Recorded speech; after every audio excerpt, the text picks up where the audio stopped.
Happy Wednesday, Selena and Crockett, 100.7 LEV. May the 4th be with you. And with your spirit. It's a Star Wars Day, because it's just so much fun to say. May the 4th be with you.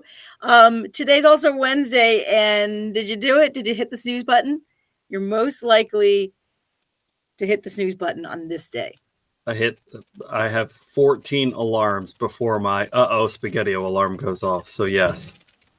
I guess the question is, do you hit it more on today, on Wednesday, than any other day? Because I was thinking the same thing. Like I always, and I try different routines. Like maybe I'll just set it so I have to get up as soon as it gets off, and that goes off, and that's even worse. How many times did you hit it today? So I can tell you, so when I hit snooze on my phone, I forget if it's 8 or 9 minutes in between when it will go off again. I have alarms at 3:55, 4:02, 4:08, 4:15, 4:19, 4:20, 4:22, 4:25, 4:26, and 4:28.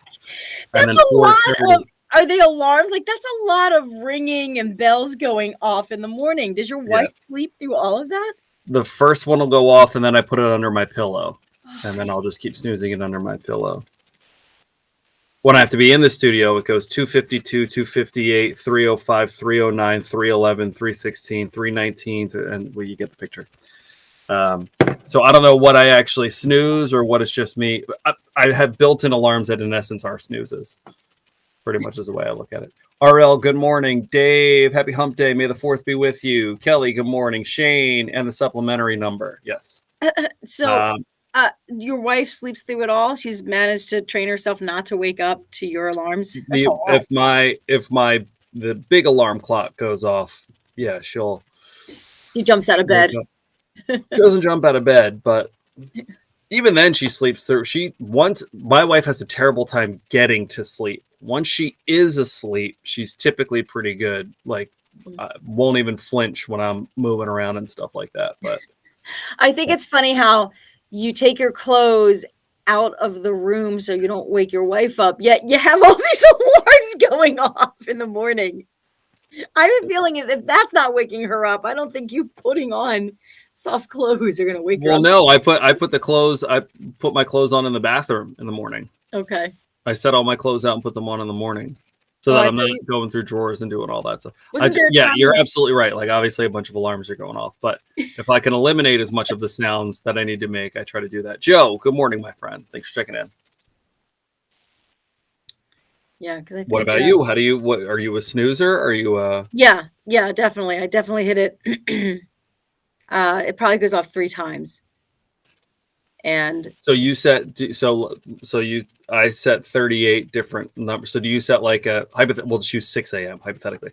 So if you had like a 6 a.m. alarm, you would just set one alarm for 6 a.m. No, I have my radio alarm clock, which I don't even think they're hard to find. I find that they are hard to find. Yeah. My husband just got a new one. I'm like, where's the radio on this thing? How do you not have a radio on your alarm clock? Right.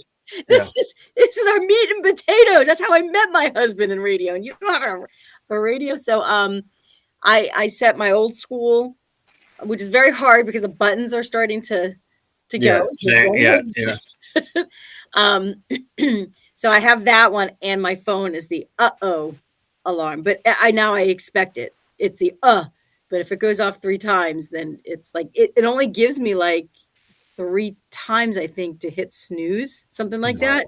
So if you turn it off after that, you're done. You ain't anywhere. If I ultimately had to pick one or the other, I would probably pick the alarm because that would actually make me get out of bed and wouldn't make me get back into bed. And I wonder if we should start with that.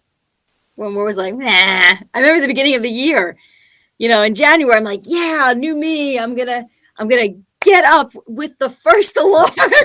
No, it's terrible. It lasted like all the people that go to the gym before work. God bless you. Oh my God. We've talked about it before.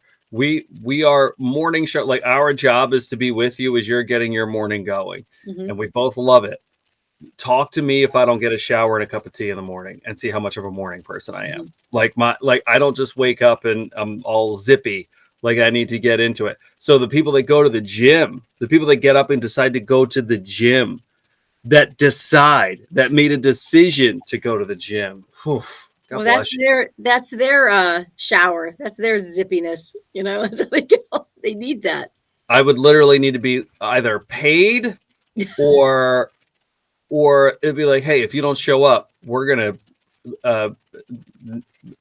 pummel you or something. And I'd be like, okay, well, I guess I'll go. I don't want to get pummeled. Get pummeled. Those are the circumstances. See, I thought this would have been Tuesday. I thought Tuesday would have been the day that everyone's hitting that snooze button even more. And the fact that they said we're most likely to hit it, we're doing it every single day. It's just a matter of if you're hitting it more. I think is really what we've just discovered here. Good morning to you, RL and Dave. Happy Hump Day. Oh, may the 4th be with you. Oh yeah, you've been saying hi. See, I'm saying hi again. Joe and Shane. Time for a new smart clock. There you go. Dave, gonna be wet, stay dry, have a fantastic day. All right, the Shane has to have a radio. Needs a radio. My son wakes up to radio. My husband's alarm clock turns off in the back. What is that? That's interesting. Yeah, it's poor design. Because it went off at 6:30. He like fell asleep watching TV.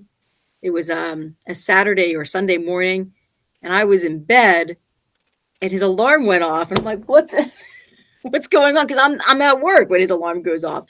So it goes off. I'm like, I don't know. I had to crawl over the bed, and I'm slapping it, thinking it's got to be something on top. That has to be it. No. So I turned something off in the back. I don't know what, or a self-destruct button. I don't know what that was. I said, "Is this how you turn it off?" He's like, "Yeah." I'm like, "That's exhausting. I would be so exhausted just trying to." I would unplug it. I wouldn't. I would give 3. I would give 1 relatively easy tap. I would give another one that was angrier, another one that was angrier, and then I would be at the point of no return. I'm either unplugging it or I'm smashing this alarm clock with my hand. I throw it. So I probably unplug. Shane, you just say, "Hey, Google, play so and so station." Well, that's true. Do that. Have Alexa wake you up. Like, because I can set. I have different songs on my my alarms that'll wake me up too. Mm-hmm.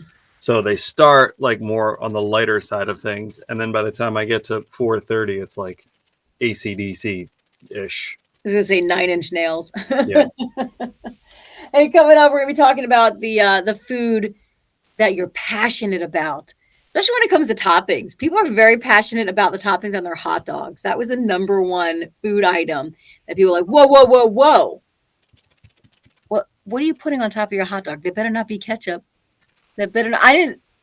It's always been mustard for me. And the first time I ever saw someone put ketchup on their hot dog, I was an adult, which isn't really a foreign thing. Yeah, isn't that weird? That's not a foreign thing, but I'm just like, why are you putting that red goo on your hot dog?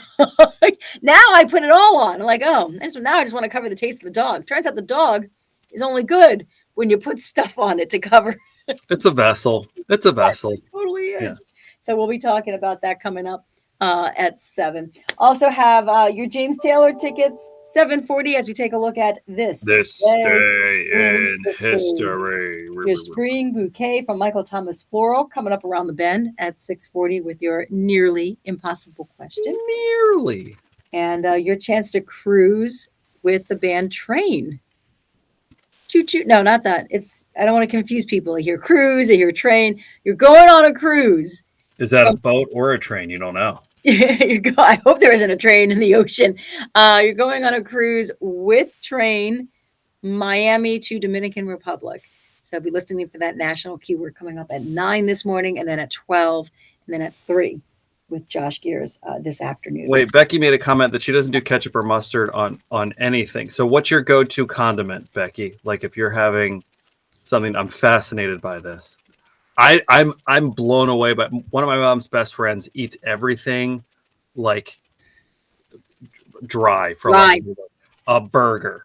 It's just a burger and a bun. And I'm just like, how do you do that? If it's seasoned. Hot dog, just a bun and a hot dog. Oh no, I've been putting hot sauce on a lot of things. I don't use ketchup. I love Frank's. Yeah. It's true what their slogan is. I do put it on everything. I put it on my eggs. But I am that way with salad. I like my salad dry. Really? Yeah. Oh my God, I don't even know who you are. I want to taste the vegetables. Do we have to go? I think we have to go. Becky said ranch, and Shane said grated cheese. That's good.